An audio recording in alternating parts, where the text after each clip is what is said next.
Investors Chronicle. Hello and welcome back to the IC Interviews. I'm Mary McDougall and I'm delighted to welcome Ben Rogoff back to the podcast. Ben manages Polar Capital Global Technology Trust, as well as two of the firm's open-ended technology funds. This is a particularly special one for me because Ben is the first person I ever interviewed on the podcast almost 2 years ago, so it's great to have you back. Thanks for having me. Well, you've been in the industry for 26 years, through the dot-com boom and bust and the financial crisis of 2008. However, the vast majority of your time managing the trust recently has been through the boom years of tech and loose monetary policy and low interest rates. Now, the tide has turned. The trust's share price has fallen by a third since the start of the year. I wondered how the past 6 months have been for you, and has it affected your philosophy?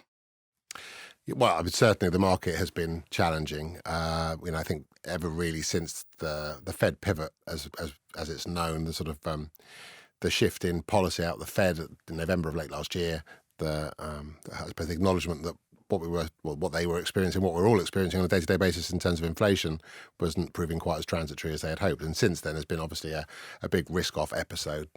Bad for markets, bad for all forms of equities, but obviously the greatest challenge really to growth stocks and the longer duration assets that do tend to fare less well in a rising rate, sort of higher risk environment. So, yes, like you said, I've worked through ups and downs before. Thankfully, the tech sector has had more ups and downs, but when it has downs, they can be quite painful and each one has been different. And I think that's the interesting part about the job. Well, one of the interesting facets of the job is, and one of the reasons I was drawn to this industry was that on the surface every day is the same, but actually they're all very different. And so this environment, this risk-off episode is quite different to the ones we've seen before, where that they may have been related to a financial crisis. We've had a pandemic, and we've had the dot-com bubble at the very beginning of my career. This one is really about inflation and the loss of central bank, the Fed put. And I think that is a very different feature to this current sell-off. Now, I know you don't have a crystal ball, but when do you think the sell-off will be over? Do you think this is a changing of the guard where value outperforms growth for the next 5 years? Or do you think that stocks have fallen a lot of leverage has come out and maybe now is time to get back into tech? You're right that I don't have a crystal ball, and for a very long time actually, having started in this industry in the late 90s, I read somewhere along the way that the best fund managers, good fund managers, are also risk managers, and I think that's something that we don't talk about very much as an industry. But the idea that we're ultimately stewards of other people's capital. I have my own money in the trust, of course, but I also look after an awful lot of money on behalf of other people. And so trying to find, calling bottoms and is this the right time to buy is really just part of a conversation about risk reward. Has the risk reward improved? Definitely. Last year we were looking at some really exciting assets that were trading at valuations that we hadn't really seen since those sort of heady days of the late 90s. And we also called out multiple times in fact sheets and other commentary to investors, our discomfort with facets of the market, things like SPACs, special purpose acquisition vehicles that people were using as a way to get to the market differently.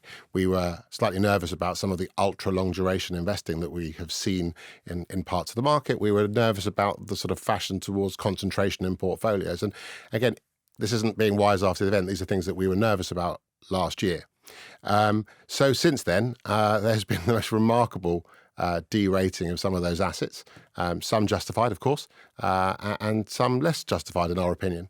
So we are definitely beginning to dip our toe or investment toes back in the water. We've been reducing some of the exposure in the portfolio to more stalwart, steadier names, and trying to take advantage of the sale in some of those next generation high growth assets. Be greedy when others are fearful. On a scale of 1 to 10, how bullish are you feeling about your opportunity set now? It's a great question. And I guess I should give you a simple answer, but I would say I'm somewhere between 7 and 8. I think when we look at the valuations on offer, when you look at what's happened with valuations and how not just how fast the derating process has occurred, but also how detached, at least for now, it's been to fundamentals. Now, again, companies are sort of coincident indicators, aren't they? In the end, when things turn down in the economy, companies don't see it first; they see it as it happens. And so, I don't want to be I don't want a bull case to be too reliant on what companies are seeing. But I have colleagues right now in the States at conferences, and the overwhelming sense from those companies is that things are still okay.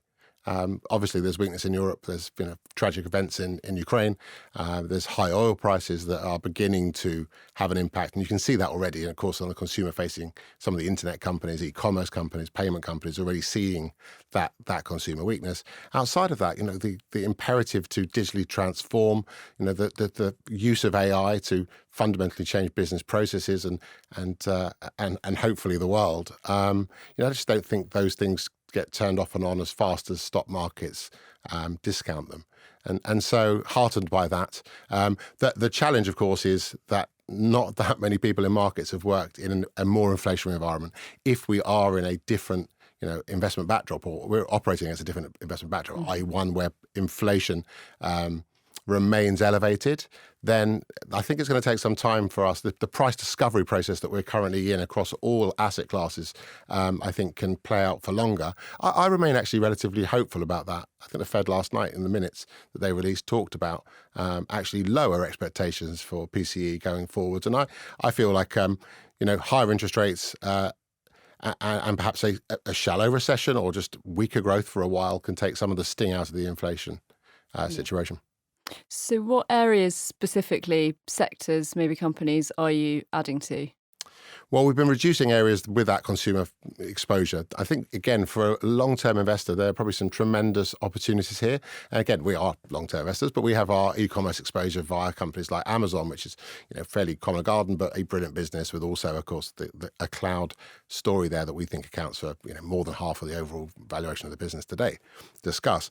So we've been reducing some of those consumer-facing businesses because near-term, this is a very difficult period for consumption for consumers, particularly inflation at 40-year highs and energy prices, and you just have to pick up the newspaper to see how palpable that the challenge is to consumers. Of course, those consumers, or certainly many in the US, have strong balance sheets. So there may be an opportunity here in some of those names too. But I think for now, we're happier sort of dipping back into companies where there's a strong secular story. I mean, in the end, we're growth investors, so we're attracted to secular growth stories. And companies that are on sale that have these long-term tailwinds associated with digital transformation, but also things like payments, AI. And so we had a very limited exposure, for example, to FinTech, which was a very hot area over the last 2 years. The pandemic has seen a huge acceleration of adoption of some of the sort of new technologies involved in payments and elsewhere. And then those stocks have been very hard hit as e-commerce has slowed down. So even though we're not adding to our e-commerce exposure, we have begun to add back selectively to some fintech names. We've also added quite meaningfully to software stocks, where earlier this year, private equity was beginning to step in and buy assets at much reduced prices relative to where they might have stood a year earlier. And since then, I mean, just year to date, the average software stock has fallen to levels that are almost half where a very high quality company like Thoma Bravo in PE were buying stocks earlier this year. So we've been dipping our toes back in there. So really it's about software, it's about AI, and at the edges, things like fintech, where the pullbacks have been very, very significant indeed. Which fintech companies specifically? Sure. Again, small starter positions in names that we've watched and been participants in previously. So, for example, in the UK, we've added back very modestly to Wise after a very precipitous decline in the share price that frankly looks mostly divorced actually from what the company has achieved. And that, stock markets, as I said before, wax and wane very differently to fundamentals. But again, a small starter position there. We've added to Visa and MasterCard, which again, listeners will know very well, but those companies feel like, and so far have proven to be pretty good hedges on, inflation. In the end, they get to see also not just the good side of the consumption equation, but also the services side. If people aren't in Walmart, let's say, or they're struggling to spend as much on Amazon, they may well be doing just fine at British Airways and elsewhere, where there's rampant price inflation in certain sort of services and travel categories. So Visa, MasterCard, we have also exposure to Block, formerly known as Square, which is, again, a sort of mid-sized position for us. Stock has been very hard hit, associated with a lot of the stuff we've talked about already, recession risk and other stuff. And then a very small position in Bill.com, which is a software company, but very much exposed to the financial side of the company experience. Great, thanks. It's interesting because last time we spoke, I asked you what a technology company is and how you define it. And we talked about how that was evolving. And one of the things you said was that buying a company involved in insurance because they're using AI to identify risk, that wouldn't count for you. And then I was looking through your holdings. There's one Upstart, which I think is a fintech. I wondered if that is sort of a lending business dressed up as a tech company. Well, they would say no. That's not a stock that we own right now, actually, if I'm honest. We did. No, it's fine. It was a former holding, and the question's still very valid. I think the idea there was that they were using AI to identify interesting loan opportunities that they could then package up for others to ultimately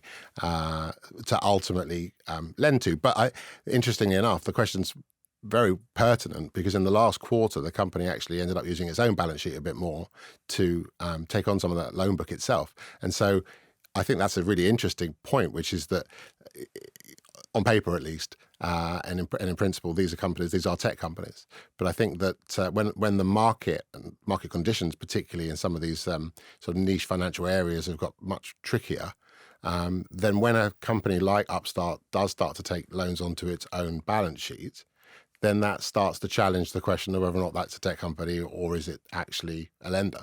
And so I think the most important lesson out of this is, apart from, I think, is to ultimately tread carefully. And as a tech investor, I think we've got an awful lot of good things in our corner. The world is being transformed. Again, markets say otherwise near term, but you just feel it, you see it. Our industry, things like AI, but also data, just generally, it just gives an unfair advantage, we believe, to technology companies to transform other industries. However, and I should say that in the trust and the other funds that we manage, we tackle this exciting, but let's just leave it there, exciting industry with multiple themes. In other words, we try to build some robustness into the portfolio to deal with the fact that 1 minute, e-commerce is an incredible beneficiary of the pandemic, and then in a reopening scenario, people are in shops again, or they're doing other stuff, and so have 6 to 8 core themes in your portfolio, and then at the periphery look to sort of move the goalposts towards where tech is expanding into, but to do it with and not fall foul of hubris. And so FinTech is a great example of an area that we absolutely want to do more in, but we will tread carefully. And I always kind of sometimes use euphemisms or whatever. Maybe they're not investment, but ultimately we want to do battle on high ground. I think when we analyse core tech companies, when we look at AMD, for example, in the chip making world, we feel that we know as much about that company as any investor. And again, who knows if that's true, but that's certainly how we feel. Ultimately, as an investor, you want to do battle on high ground. When we move into areas that are more peripheral to us, even with a team of 9 dedicated people, not working for other teams that we talk to in the kitchen, but actually people that work for me and my partner, Nick Evans, then we want to do battle on high ground. And so that necessitates a careful redefinition of what is and what isn't tech, not in a metaphorical sense, but in an investment sense. But again, as stewards of capital, we need to feel comfortable that we understand the industry dynamics. And in the case of FinTech, it's a great example of where actually companies, we've also been exposed to, for example, a company like Affirm, which is in the buy now, pay later space. Again, very much a tech company in our opinion, but in certain credit environments, that company may or may not be able to access capital. We don't have those challenges when we invest in software companies. These are traditional asset-light technology companies that we understand. We've seen hundreds of those type of companies before. We believe we can recognize the best ones and avoid some of the worst ones. But when you start to make forays into newer areas like FinTech, we go in very much with a jaundiced approach. We believe that early-stage investing should ultimately be left to companies that do pre-public investment. Early-stage investment in public equity markets often ends in tears. Yeah. Because we spoke, I was going to say, I feel like a lot of fintech is in the private markets. And we spoke about that last time, and you said that you didn't want to go into private markets because of liquidity problems, and you might be grateful for that call at the moment. It wasn't a new call. I think we've been consistent Yeah. across the time that I've managed money. And ultimately, what did I read something recently that, crises are caused when not when risky assets are repriced lower. It's when perceived safe assets are repriced as risky ones.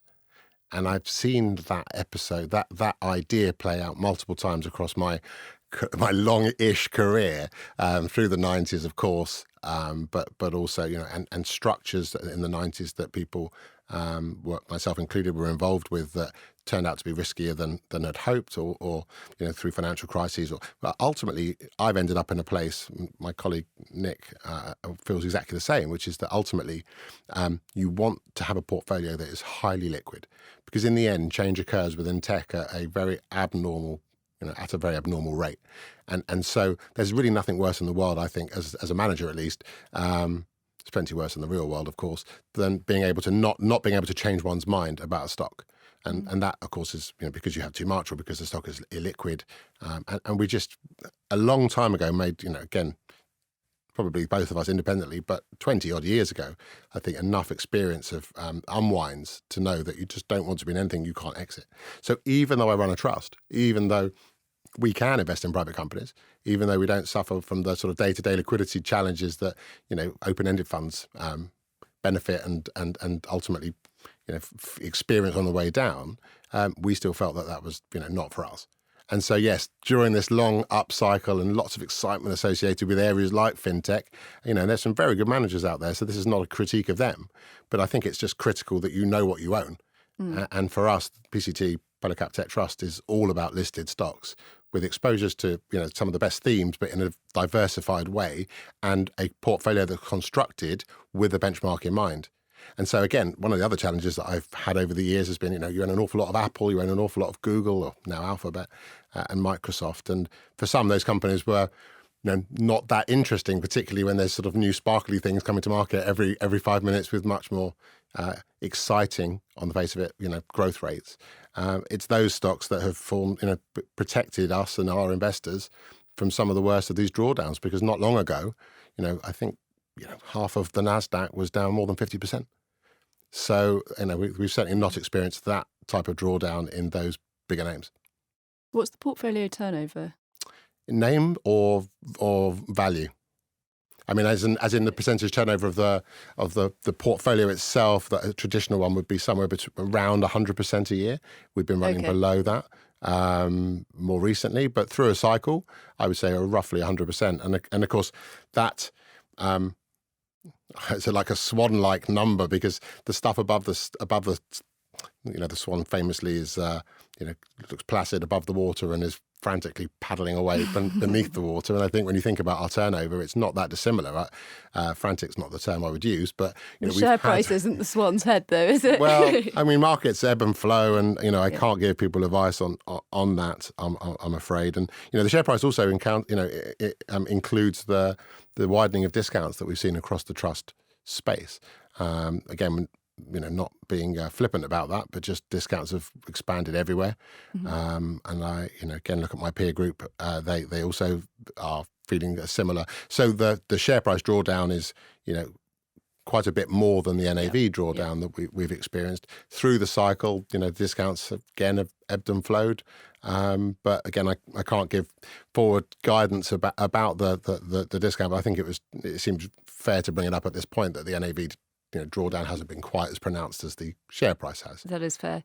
You've been buying back shares? Yeah, we have been buying back shares. We've been pretty active. Again, the portfolio is highly liquid. The NAV on the screen is the NAV. There's no question about what the right price of our book is, and we're. Because I was thinking about that for the funds that do have unquoted companies, they tend to not be written down as much, but maybe it makes buying back shares harder if the value of those companies might actually be worth less than what they're quoted at. Sorry, that's slightly tangential. It's sort of tangential, but I think it's true. I think again, I've not had exposure to private companies, but I'm sure that all those companies that do have got very well understood processes associated with valuing them. Look, there are some puts and takes here. When you have privates in a portfolio and they haven't been priced to yesterday's price, then you the investor has to have a sort of an estimate of where you believe that fair value is. I guess if you take a long enough time frame, and this would be the argument that investors in those companies would make, is it sort of doesn't matter. Markets ebb and flow, and today the price of Snowflake is X, but tomorrow it could be 30% higher or 30% lower. And actually, if you're a medium-term investor, then actually being in private companies that aren't suffering those kind of slightly crazy gyrations in what something is worth based on the last 90 days of that company's performance, is also probably not that wrong. But for me, that's particularly, I came to Polar at the beginning, at the end really of the dot-com bubble bursting. I think it was really impressed upon me just how ultimately long-term performance was an accumulation of medium-term performance, which was himself, a function of how you were doing on a day-to-day basis. And we do think like that. And the beauty of having a liquid portfolio is that if today stock X is down 10, and there's a position in your portfolio that you don't like quite as much and has held up better, that we're able to move from asset A to asset B and to do so painlessly. So that's for me the beauty of where we're at. We're in the market buying the stock back because the policy has always been to try to better match demand and supply for the shares. It's obviously accretive for shareholders for us to be in the market buying back shares, and we're at what has been a fairly unusual discount. We've been further out, just to be clear. I mean, the financial crisis, we were out at 28 very briefly. Is it about 12 at the moment? 12, 13, yeah. along those lines. And again, I commensurate with what we're seeing in sort of peer valuations, and also across not all, but large parts of the overall investment trust market. We've spoken a lot about valuations. In terms of the actual holdings, what can you tell us about valuation levels? Well, I mean, I can tell you they've come back. Can you tell us what they are? And maybe across some of your key themes that you like. I'll try and put some colour on it. And maybe if I can, we could do it in reference to that sort of late 90s period, because I think... Compared with history, that'd be great. Yeah, I think so, because it's very tempting to, ultimately the truth is sort of one thing, and then there's the narrative around the truth, and it's probably true in life as well as in investments. And a year ago or 18 months ago, perhaps the narrative was ahead of itself, and perhaps today we're back to trend, or perhaps even overshooting. The idea that e-commerce isn't going to take share from retail sales again ever is I just think patently wrong. For example, or the idea that FinTech isn't going to happen. I mean, you just have to look at Gen Z, younger people, and the idea of them interfacing with a bank at the end of the street just seems completely bonkers. And so I don't think there's any real question about the long-term, medium to long-term trends here. In the 90s, obviously, there was a similar spirit, wasn't there, that .com and Y2K and lots of deregulation that happened at that time, and it kind of, the confluence of those factors pushed us to levels like, I think, tech stocks trade on about 60 times forward earnings in the S&P, just at the point when, of course, earnings were peaking and, then were likely to fall. And the industry at that time was very heavily CapEx and capital spending related. So it was companies buying servers or PCs. It was very much, the internet at that time was a PC network, which is, incredible. It's really only older folk like myself that, still use the PC to do stuff. You look at youngsters, and it's all obviously mobile first, m-commerce, and that's where the action is. So, we've gone from hundreds of millions of unit market in PCs to billions of smartphones. And that's transformed, of course, the internet and how pervasive it is. So at that time, it got to about 60 times. And when I look at the numbers today, at the end of April, the S&P technology sector trades on 21 times. Sorry, that's price earnings. Price to earnings, forward. Is that your preferred? It's the right way to think about aggregates. If you're going to look at the whole of the tech sector, then why wouldn't you look at price to earnings as a ratio? Again, if you're going to look at very long duration assets, then of course you can't do that because there are no earnings, and many of those companies are planning on not making any money for the foreseeable future. That's not where we invest, just to be clear. But we're sort of somewhere in the middle. We have, again, it's almost like a normal curve of companies. Some of them are, almost none of them are slow growth. Certainly none of them are value stocks. We don't do value. We don't believe in investing in companies where terminal growth rates are negative. There's no mean reversion in tech. There may be mean reversion in stock markets. People want to sell growth and buy value, and that's their prerogative. And so far, that's been the right call against this sort of different investment backdrop. But within tech, when you fall into the shadows, it's very hard to come back out for lots of reasons that we probably don't have time to talk to. So we don't do value. We are less interested in slower growth, kind of compound assets. They're good businesses, but we're much more excited about companies and themes that are entering into this sort of adoption sweet spot where the forward PE or cash flow multiple more likely looks expensive, but where the business we hope is about to inflect. So we position the trust and the other funds that we manage in that area. We don't do the hyper growth stuff often. Now, weirdly enough, during periods like this, and where markets are, are in some having a challenging period, and everything's for sale, where cross correlations go to 1, of course, it gives you a wonderful opportunity to sort of dip your toe into stocks that, Snowflake is a company that's relevant because they just reported earnings. The stock looks weak today, and again, I don't know when this podcast goes out, but that was a company that was trading late last year at 45 times sales. So too rich for our blood. And if we had any exposure during its ascent, it would have been tiny. And now the stock is trading on the same forward sales metric of about 12 times or 11 times. That's the sort of commensurate with where private equity was buying stuff earlier this year. So that's interesting. So, but just to go back to the overall picture, I think price earnings is the right way to think about the tech sector. And yes, it's a third of where the forward PE is a third of where it stood at the time of the dot-com bubble, and the industry feels inherently completely different in that, much of the software industry, for example, today is a rental model. Much of the infrastructure that's being used today is a rental model via the cloud. And many of the themes that we're excited about still feel like they're in the sort of the thick of the adoption sweet spot. So cloud penetration, for example, sort of in the 20s. When you think about the cloud software industry as a share of the IT stack, probably still in the teens to low 20s. So, and if we went back to that dot-com period, and again, I try not to remember that period myself, but again, most of the companies that came public ultimately went to zero. Now there may be companies that have come public in the last 2 years that may we'll look back and say they were pandemic beneficiaries and nothing more. But the main part of the market cap of tech are in, I believe, maturer. If you look at the IPO market in the last 2 years, the average age of a company coming public was twice the age of a company that came public in the late 90s. So again, some of the hype similar, some of the pull forward, some of the characteristics of the last 2 years may be shared with the late 90s, but ultimately the aggregate position is very different. And in terms of our own portfolio, I should have just shared a couple more details, shouldn't I? Internet stocks are trading in sort of very low teens EV/EBITDA multiples. That's the low end of where they've traded over the last, 10 years.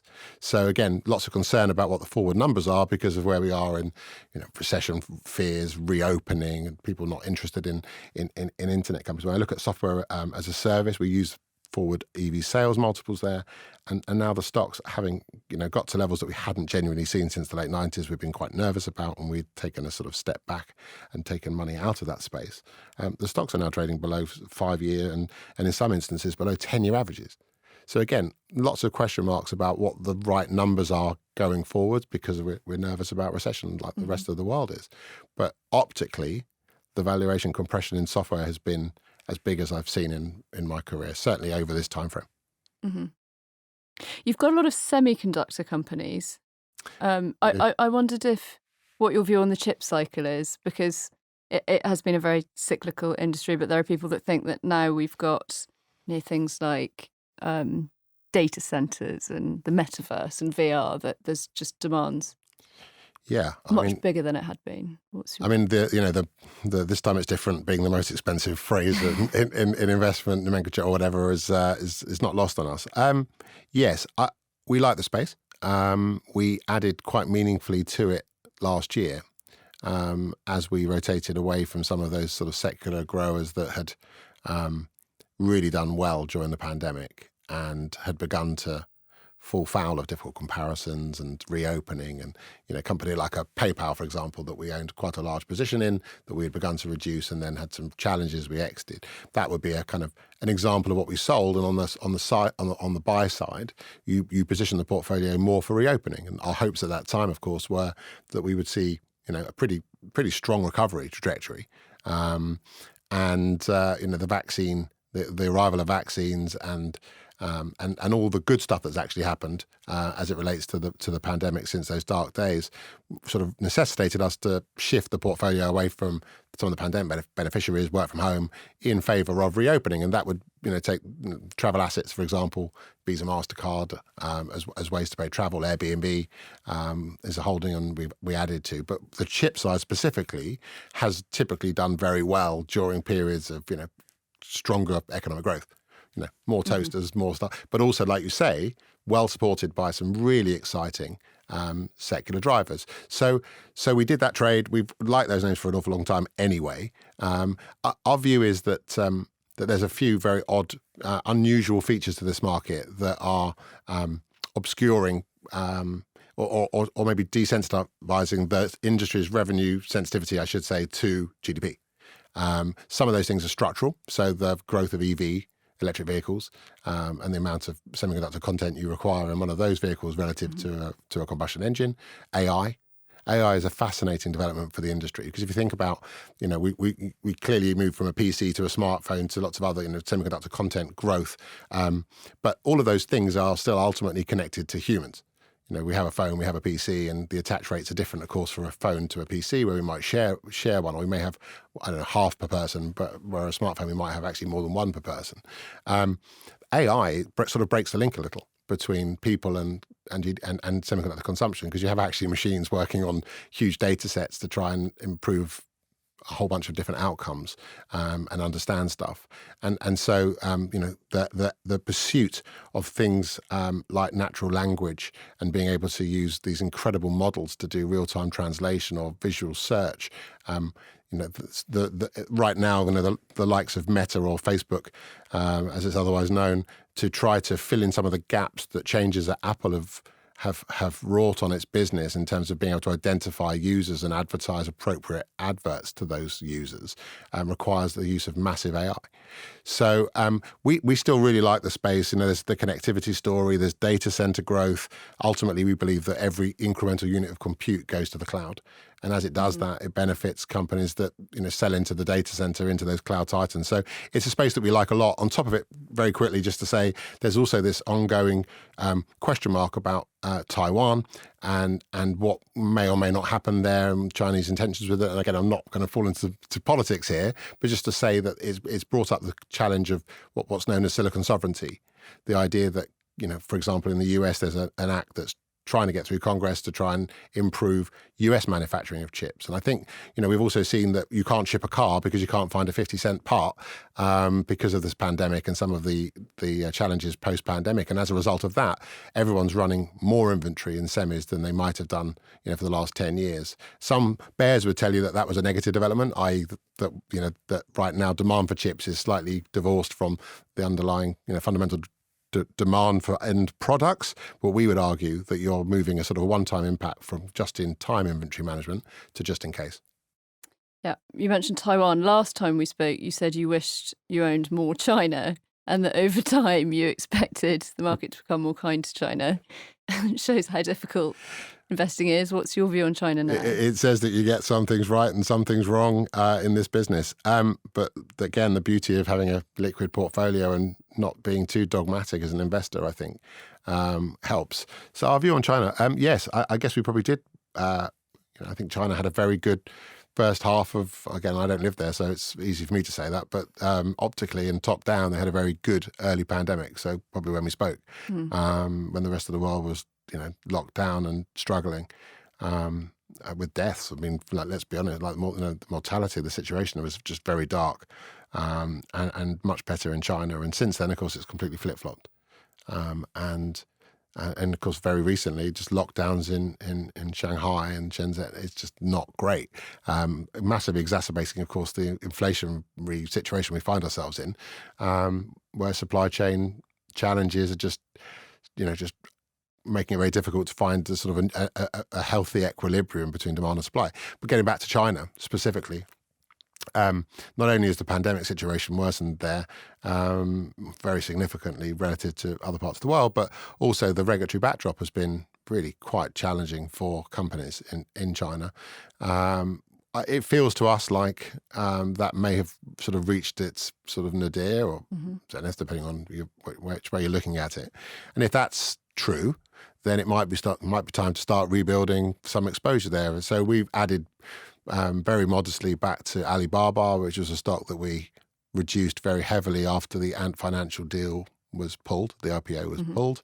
That was really the beginning. That was the sort of opening shot, really, of the sort of regulatory scrutiny that became much worse than just regulatory scrutiny and became sort of an all-out attack on particularly US listed, but all really internet giants that the government was sort of going after in various degrees. And so the in quotes challenge, and it's not necessarily a challenge, we've been adding back to Alibaba. Like I say, we've had some exposure to BYD throughout the pandemic period, which is a electric vehicle company and has done phenomenally well for us as a business, but also as a stock. We've begun to add back there, but I think the challenge is, as again with the risk manager hat on, is it's quite difficult to have real comfort in that regulatory environment steadying. Maybe it steadies and then it lurches lower again. We know that the Chinese economy is having a very tough time. Very rare that the US economy grows faster than the Chinese. And so the downside risk to Chinese stock earnings numbers, I think, is pretty significant. And as we've discussed already, very large parts of the overall tech market are on sale. And they're assets that I can do battle on high ground in, relative to, say, China, where even though we have Chinese speakers on the team, even though we've been investing in that market forever, certainly throughout my tenure at PCT, I'm still not as confident that we're doing battle on high ground there as I am when we invest in US software companies. Yeah. Sorry, we're running a little bit close to time, but this has been so interesting. I'm going to be naughty and I'm going to run it over a bit. I've got 3 more questions for you. Come on in. You mentioned cloud computing earlier. Clearly, the cloud's going to be the big winner. You've got Amazon, Google, Microsoft, all have slightly different specialities at the moment. How can investors evaluate between them and pick between them? And I think they all, I mean, we like them all. I mean, we've loved this theme really since 2006-07 when we first identified that the cloud, in our humble opinion, was a bit like the mass production of compute. What was something that was very bespoke before, something that we all did differently in our enterprises, could be shifted out to a mass-produced version of compute where server utilization was violently different to what it would have been when we managed it in a kind of cottage industry, the way that IT had been delivered pre-cloud. Ever since then, those companies have become enormous companies. And, Amazon, as you said, is really the vanguard of this industry, created the industry through its AWS business that we believe accounts for more than half of the overall market cap of Amazon, which explains why we have Amazon in the portfolio. I'll come back to the various position sizes in a second, if I may. On Microsoft, brilliant pivot. I mean, again, sort of, tear up the book that says that tech incumbents can't reinvent themselves, because Microsoft has. The pandemic has been an incredible opportunity for them to pivot the business around things like Teams, but also Azure, where they've done really, really well as a fast follower and have a very strong second position. Google, more marginal, still losing money, but my goodness, you wouldn't bet against them, given the brain power out in that company. So we own them all. And the overall penetration of cloud remains, for at least in our opinion, in that sweet spot. So we like them all. But again, they all come with other businesses. So with Amazon, you get exposure to, obviously retail and advertising on that, another way to monetize the retail side of their business. And Google, obviously, most of the business is in advertising, in search, YouTube. And then Microsoft, where obviously everyone knows Microsoft, but there's, an office business there too. There's a whole bunch of other really very large parts of their business that aren't cloud related. So again, we like them all for slightly different reasons. The position sizes in Alphabet and Microsoft are much bigger than our Amazon position in the trust, because we do build the portfolios against the benchmark, or with the benchmark in mind. Both of those names are bigger positions in the benchmark than we currently have. Amazon is not in our benchmark, which explains why it's smaller. Yeah. It looked to me like you recently built up a position in Snap, which came out with some quite bad news earlier this week, or the share price fell or not, warning about economic headwinds. first part, are you keeping your position in Snap? And the second one, that you mentioned e-commerce, but advertising specifically. Do you think this is bad for the tech companies that make a lot from advertising, like Facebook, Google, Amazon? It's certainly a negative development as it relates to advertising. I think, look, we did own some Snap. It wasn't a recent purchase. We've owned it for much of the pandemic. They were certainly a beneficiary, like many other social media apps and businesses, from more engagement, more people on the network, people having fun during lockdown. They have a unique demographic exposure to Gen Z, Gen Z that we like a lot.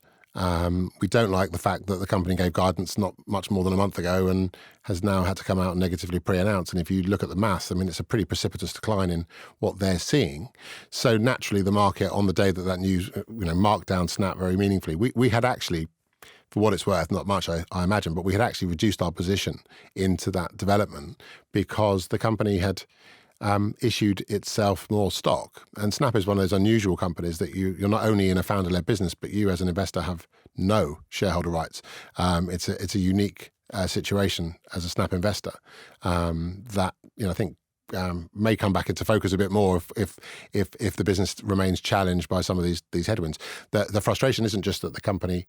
So we reduced our position because they had issued themselves share options, or RSUs as they're named, restricted stock units, twice this year, which I didn't really like. So I had reduced the position into the negative development. And then the company hasn't really come out and explained what they've seen. Now, what's interesting is that when you, we've seen obviously malaise in retail elsewhere, like at Target, at Amazon, Walmart. All of those businesses are seeing some weakness at the consumer level. And in the case of Snap, some of their direct response advertising units have obviously not performed very well. So look, we still like the positioning of the company, the core constituents. I forget the number exactly, but it's sort of 350 million monthly users on this platform. It's pretty spectacular stuff, and it's a fairly unique user base. So we have a small position still in the trust, less than 50 basis points. And I think really it's a sort of penalty box position now until the company comes out and either improves its execution or gives us more colour into what happened. Yeah. And last question, I don't mean this snidely, but what skills have you brought to the table over the past 6 months versus a tracker? Because it looked to me like the NAV is down slightly more than your benchmark. There are things you can do. You can tell. So yeah. Yeah, it's fine. Look, we're always disappointed when we trail the benchmark. I think that in the end, some managers sort of seek absolute returns. That's not what this trust seeks to do. We like to beat the benchmark. We like to beat most of the peers. We accept that over short periods of time, when markets are very strong, that we typically aren't in the first quartile of peer group because of the way we construct portfolios, and we equally don't expect to ever be in the worst constituent of managers because of the way we build portfolios and sort of an inherent sense of risk actually in how we build our portfolios. Against the benchmark specifically, yeah, it's been a disappointing period for us, really, not just since November, but we had a really good 2020. We had a much tougher 2021, as many of the tailwinds became headwinds. People started, economy started to reopen, and tech stopped being, the only game in town. Certainly, our core growth focus has been pressured by that reopening trade, and that's continued really post the Fed pivot and this extraordinary, let's say extraordinary derating in some of the next generation stocks that we've seen. What do we bring to the table? I think you have to look at anyone's medium-term, long-term record to really be a fair judge of that. And what we ultimately bring is, we believe, a team of experts that are dedicated to running this money as stewards of other people's capital. We hope to be able to give our investors exposure to the core trends that matter, try and steer clear of the ones that don't.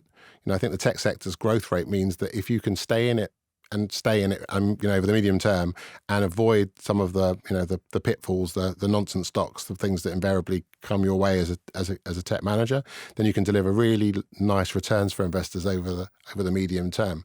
And just one last thing to say on that, the index has an incredible concentration in some incredible companies. which is no bad thing. Apple is an incredible business. There's nothing really quite like it. Google, the same. Microsoft, the same. Those companies are responsible for a reasonable portion of the amount of our underperformance. I mean, the performance of them has been so much better than the average stock. And I don't like underperforming over any time frame, but I think there will be a time where investors are pleased that we've been underweight those names, and we've been able to over time demonstrate that there was a day where it was okay to own IBM, for example, and then there was a day where it wasn't. And that will, of course, apply to each of those three names that we've referenced. And the last point I would make, if I may, I know we're short of time, is that, if you like, we're, as I said, stewards. And so we are, in the end, growth-centric investors. We're not going to flip into value stocks because value stocks are what people want this year. And so that means that we might underperform if value continues to outperform.